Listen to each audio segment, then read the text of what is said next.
দেশের যত অপকর্ম হচ্ছে তার পেছনে জামায়াত ইসলামের সম্পৃক্ততা রয়েছে বলে অভিযোগ করে বিএনপির ভাইস চেয়ারম্যান শামসুজ্জামান দুদু বলেছেন, এসবের দায় বিএনপির ওপর চাপানোর চেষ্টা চলছে।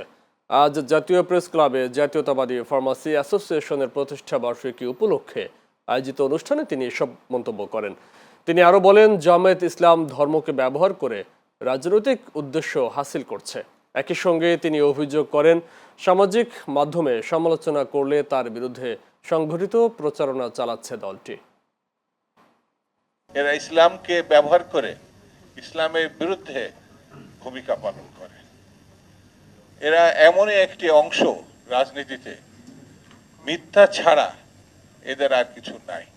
সেটি হচ্ছে জামাতে ইসলামী, যারা জামাত এবং ইসলামকে নিয়ে এক ধরনের ব্যবসা করে।